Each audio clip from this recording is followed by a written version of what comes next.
welcome to Trade Show Guy Monday Morning Coffee for March 2nd, 2020. We're already into March of the 20th year of the millennium. Man, so welcome to Trade Show Guy Monday Morning Coffee. My name is Tim Patterson. I own the company Trade Show Guy Exhibits. I've got a couple of books out on trade show marketing you can find on Amazon, Trade Show Success, and Trade Show Superheroes and Exhibiting Zombies. My main website, where everything is kind of the hub, you can find everything there, is at TradeshowGuy.net. All right, so later today, Monday the 2nd, I'll be flying to, into Santa Ana to go to Expo West, Natural Products Expo West, which is running all week through Saturday at the Anaheim Convention Center. Last year, there were over 3,500 exhibitors, over 80,000 attendees, and I expect it'll be pretty much the same this year. Although, there's a big but there. I do know some companies are changing plans because of the coronavirus thing that's going on. I know some exhibitors have decided to pull out over travel concerns, some international companies. I know I read that some China exhibitors will probably not be there. That would not surprise me. We also heard from Unilever, which is the European company that owns one of our clients, one of their brands, Schmidt's Natural. Oh, hang on. This means I got to drink water soon, okay? I got to do this here in just a second. It's my reminder to drink water every day. It happens, right?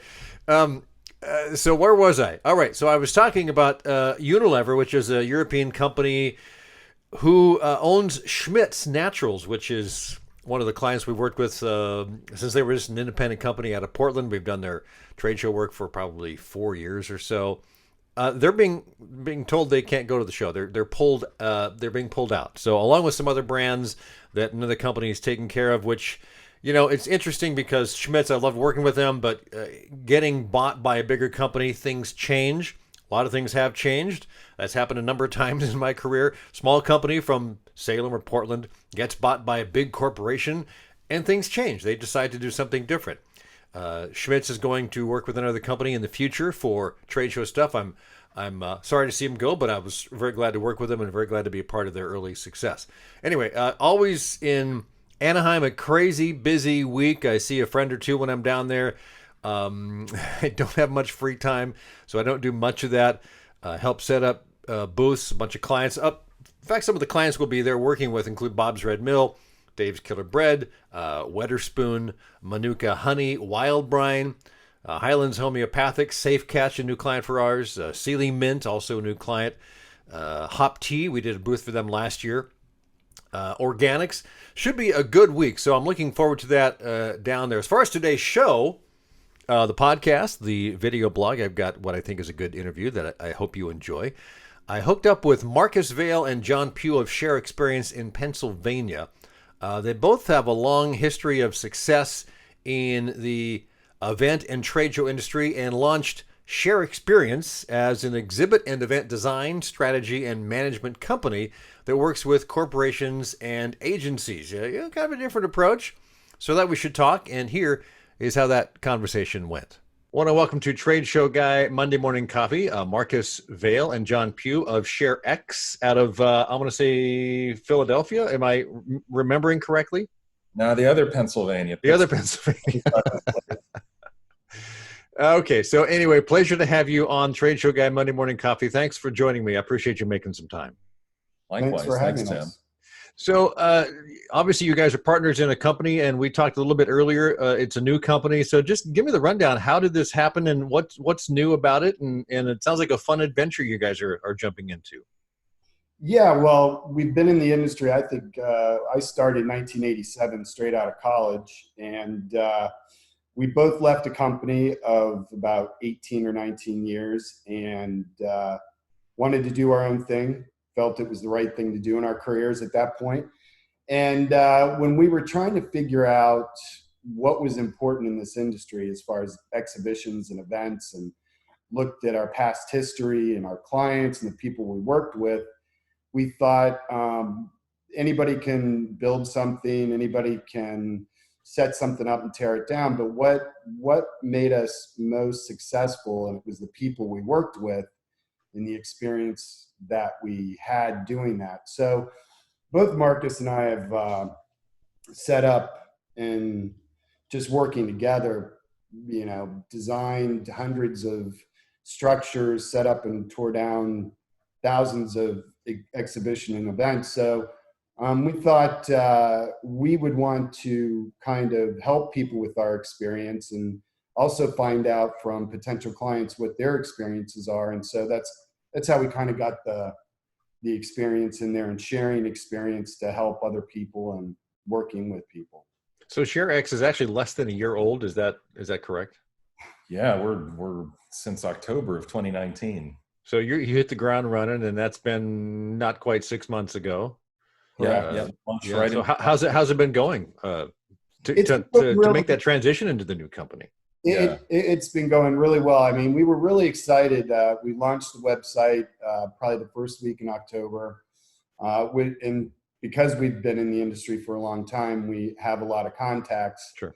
And so that was our first thing to get that out, kind of the new concept of what our company is. And it was a little tricky there in the holidays between Thanksgiving and Christmas because that was so close that people we wanted to be respectful of people's time and didn't, want to make sure that we just got the message out there, during the holidays. But we've been really making some good contacts and some good traction. We've had some good PR with our new concept and what we're trying to kind of tell people. But it's been great. It's been exciting, fun, and I don't know, it's been good. It's a lot of fun. It seems to me when you launch any company, especially with, you've had lots of experience, lots of people, you've kind of like making a big transition. It certainly doesn't happen overnight. And you're now several months into it. Maybe there's lessons learned or not at this point. Is there anything you do differently at this point? Maybe it's too early to tell. Well, I think we've gone through the process of starting our company, and just doing that has helped us congeal what we want it to be. It's hard to know right at the beginning. And so we've had some good feedback from people that we've met with as potential clients and partners, people that worked in the industry with us, and getting their impressions of what we're trying to do helps us frame it better in our own minds and then deliver it back to, an audience. So just going through that process of describing what we want to do has been enlightening for us and for everyone else, I think.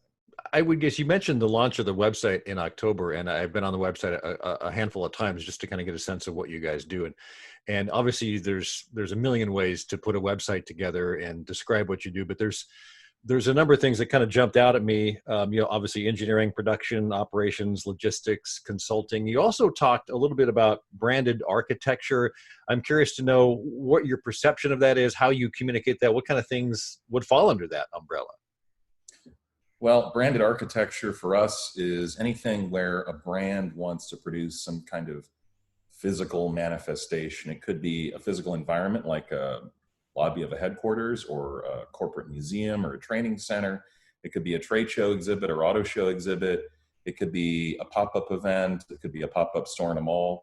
Any of these things that require us to take a brand and produce literally a space, physical architecture, physical objects, three-dimensional things from that brand. And in our experience, we've worked with a lot of big global brands like BMW Group and acted as stewards for them. And it's something that we have, I think, is one of our core competencies, is taking an existing brand and helping to create three-dimensional architecture from that.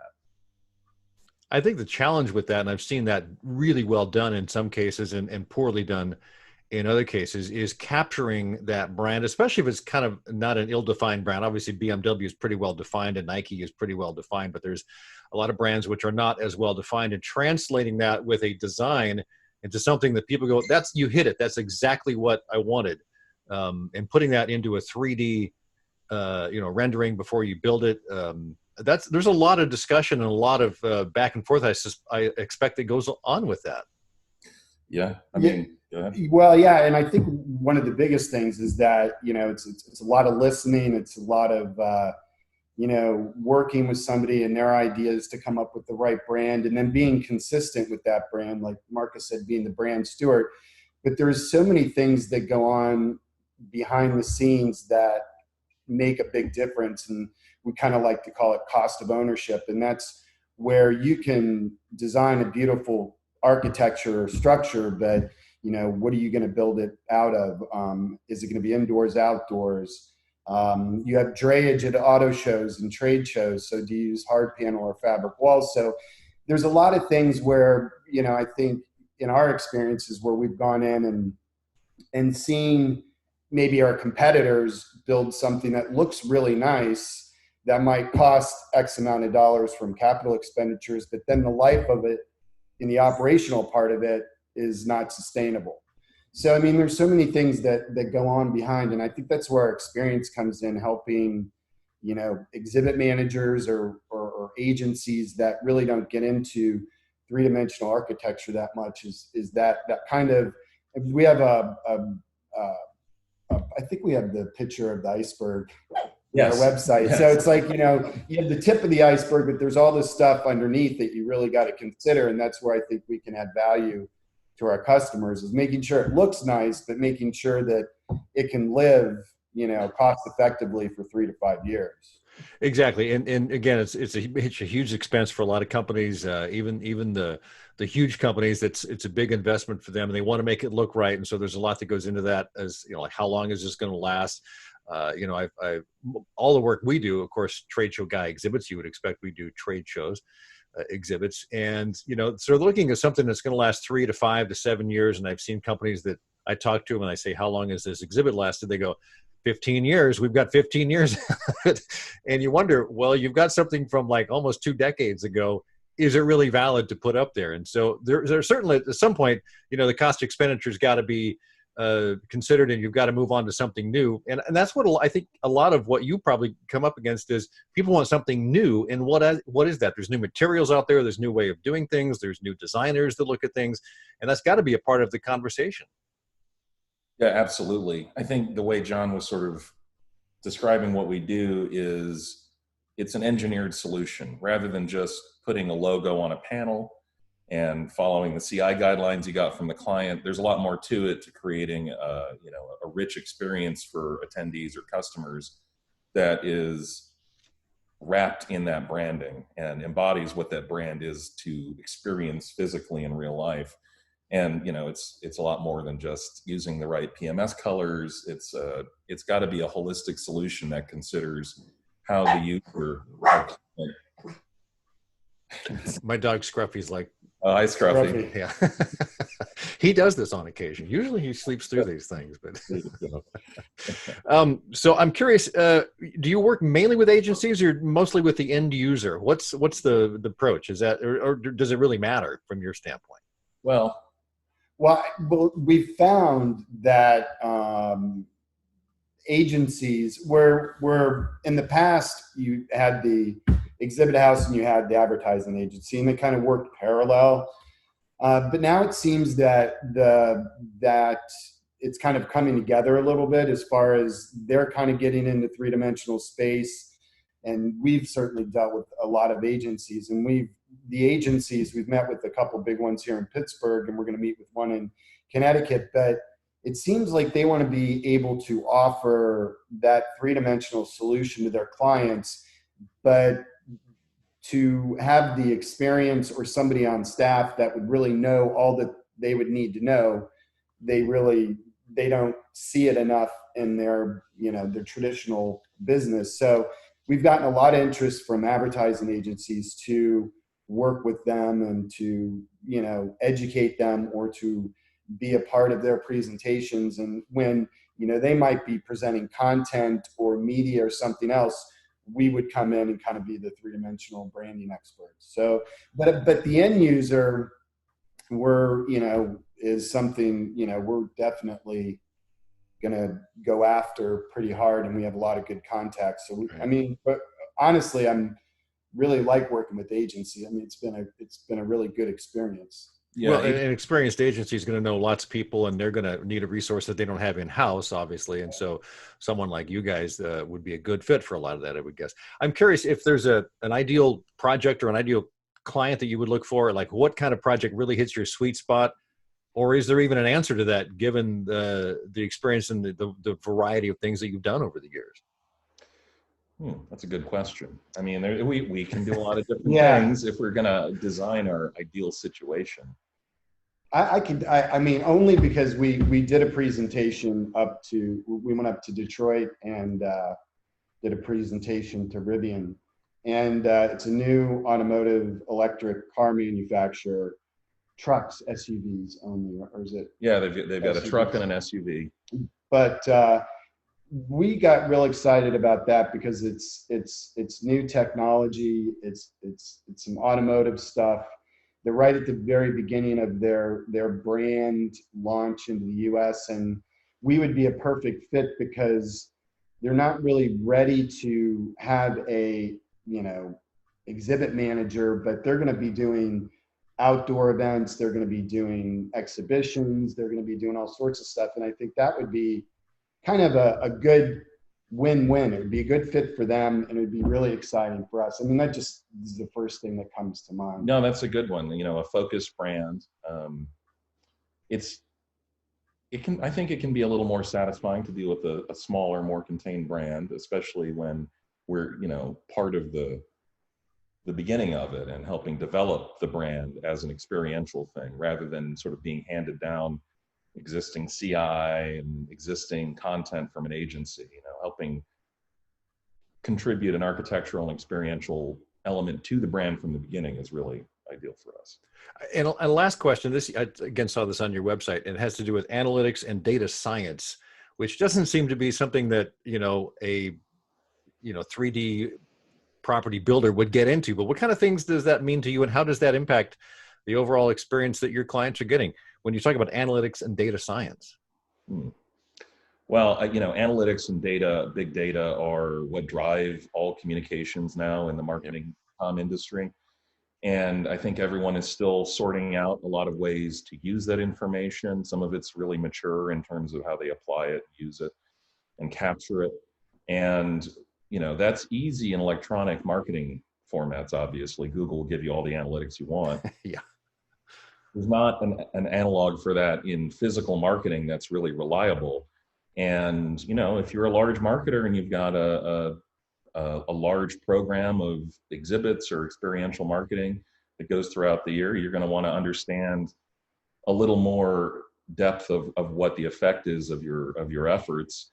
And, we've talked to some companies over the years, and we've worked on some projects where there's technology now that we can use to measure people in physical spaces and interactions, traffic flow, traffic patterns, those kind of things.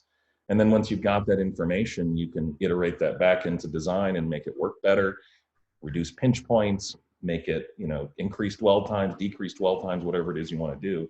Once you've got some numbers on what it is you've been doing. Right. So we did a test at the Pittsburgh Auto Show with some of this technology, and to be able to see what person was going up to which vehicle, what, if it was a new vehicle that was there, how long they spent at that vehicle, what the traffic patterns were of that person. And I guess, this information could also be compiled with all the other analytics they have to maybe just add a little bit more support or clarity to some of the other analytics. But it's really, that technology is everywhere, and they're talking about, there's a lot of considerations with privacy and whether you get gender and age and that kind of stuff. So it's kind of, it's happening, but some companies want it and have, think it's very valuable. Others could care less. And some are set up to use it effectively, and some just sort of gather data because they know they should, but they don't really know how to apply it. Do it, yeah. And again, we could talk about that topic for an hour. I just was curious to get your kind of top level take on it. I always think that, data you get from whatever it is from a discrete event is interesting. But if you track it over 2 or 3 or 4 years, you're seeing trends, which I think are also as important, especially if, like at a trade show, if you're able to count or get a pretty accurate count of the number of visitors at your booth, right, or impressions of your booth by taking a short survey. If you do that over time, you're going to get some information which is going to be useful to make decisions down the line. So that's true. Yeah. So I want to make sure we get to how can people get a hold of you? What's the best way to find you guys? ShareExperience.co is our website. That'd be the easiest place to find us. We have just recently got involved with the Pittsburgh Tech Council. So that's a sort of like a Better Business Bureau for tech companies in Pittsburgh. Gotcha. And Pittsburgh is a tech center for the world now, so it's booming as an industry there.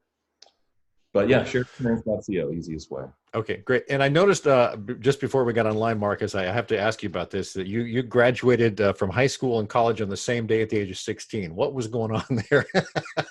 I just That's really a good one. Just wanted to get it over with, right? That's for sure. Yeah, John wrote my bio, so that's why that's Okay, there you go. Hey, it's been fun talking to you both. I really appreciate it, John and Marcus. And thanks again for spending time here. It's fun to learn what you guys are doing. Best of luck. I'm looking forward to seeing how this unfolds over the next couple of years for you guys. Thanks for having us, Tim. Thanks again to John and Marcus from Share Experience for spending some time on today's show. I look forward to following them and seeing what they get up to in the way of events and work in the next few years. Should be fun and interesting. Trade show tip of the week. Social media. I'll be at Expo West this week, and yes, I do post to social media quite a bit, depending on how busy I am. I often take pictures of booths or people in booths, more likely, and post them to Instagram, which spreads out to Twitter and Facebook. I always suggest you post a lot when you're at a show as well. Whatever your platform, it's nice to see, have other people see what you're up to, whether it's a Pinterest or Instagram or Facebook or Twitter. Just be consistent. Put up good photos of your booth and of visitors. Shoot short videos if you can. Post them. Always use the show hashtag. That's kind of my main tip, so that people who do not follow you can find you. This week's one good thing, I'm going to give a shout out to Dean Koontz, a new book called The Forbidden Door, a Jane Hawk novel. I've only read 2 or 3 Dean Koontz books in my life, and it's been a long time, and I saw this and picked it up and thought, I need something a little different. I like to read a lot of interesting sort of suspense and action, mystery, and fiction, and this is a pretty good one. He's a really good writer, and I'm having a good time going through this. I'm about 2/3 of the way through. That's my one good thing of this week. Have yourself a great week. If, by the way, you're in Anaheim and you're going to be at Expo West and you managed to see this before Expo West, you can send me a message on Twitter or ping me through the website, and I'll make sure it'll come to my email. So I'd love to hook up and have a cup of coffee or something. Have a great week. Thanks for watching.